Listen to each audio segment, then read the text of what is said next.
U.S. researchers found that women are more likely to be bisexual than men because their sexuality tends to be a little more fluid. But they also found something else that's fascinating. In fact, according to the researchers, they found that women who avoided young motherhood, were physically attractive, or had high levels of education were less likely to explore relationships with same-sex partners because they had more romantic opportunities with the opposite sex.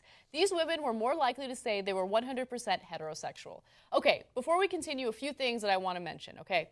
There's a lot of talk about how sexuality for women is a lot more fluid, but I think the reality is that sexuality is fluid for both men and women, but there's a stigma toward men experimenting with other men. There isn't the same stigma for women, so they're more likely to explore with same-sex relationships. So I'm going to put that out there. Another thing is, look, they just found this interesting coincidence, okay? They don't know if these two things are linked, but they found the coincidence. Women who tend to be more attractive, who aren't young moms, whatever, are more likely to just stick to heterosexual relationships. Yeah, I really question this study. So it's super ironic because I've been saying forever that women are more likely to be bisexual than men. So this study proves me right, and I should be doing a big, like, told ya. Okay. But as you look at the study, there's a lot of issues here. The stigma is never mentioned, at least in the summary of the study, right?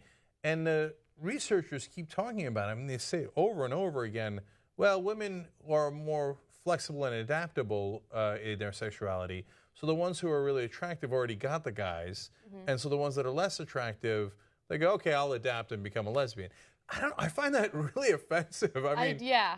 Right? And so now, if it's borne out by other studies, it's irrelevant whether you find it offensive. If it's true, it's true, right? Now, I'm not convinced by this one study that it is. Right, because they don't show causality at all. So that's important to keep in mind. They're just seeing this, with the nearly 10,000 people that they studied, they're seeing this coincidence happen, right? So whether or not this coincidence could actually be studied further to find causality is kind of up in the air, but that's what they found so far. Now, they claim for men, the lower likelihood of identifying as 100% heterosexual is not affected by the same things as women, right? So attractiveness of the men didn't matter at all. The one thing that apparently did matter was higher levels of education. So if they had higher levels of education, they were more open to not being just 100% heterosexual. So that's interesting because it's the reverse of women. And I think part of the reason why is because the more educated you are, the less likely you are to stigmatize things like sexual exploration. I think educated people typically tend to be more sexually liberated. At least that's what my hypothesis would be. Yeah, and now I'm going to say something needlessly offensive. That's probably not true. In my experience, more educated women just have less sex, period. So that's probably part of the reason why they're not having sex with women or men. Oh, yeah, okay. Yeah. Are you... Anyway. Am I being bitter, man? Of course! Okay. I went to some decent schools where I couldn't get laid at all. Could you tell? It was the women's fault, though. Of course. It was the women who had no interest in having... It had nothing to do with Jake. Yeah. Like, Jake was like the hot man. Of course. If they had any interest in sex at all, it would have been with this guy. Okay. Now we've aired out all the absurdity. Look, I think it is still entirely possible, and maybe this is some evidence, that women are more adaptable and have a higher proclivity to becoming bisexuals or being bisexual.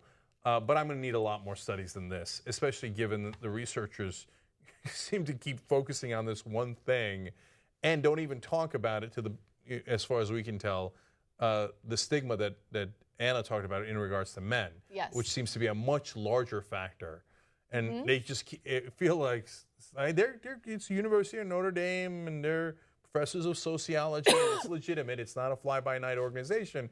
But they keep saying, like, I mean, come on, she couldn't get any guys, so obviously she had to go to get girls. Like, I don't know. I hope your science is a little better than that. They just seem to have found sophisticated ways of saying the same thing.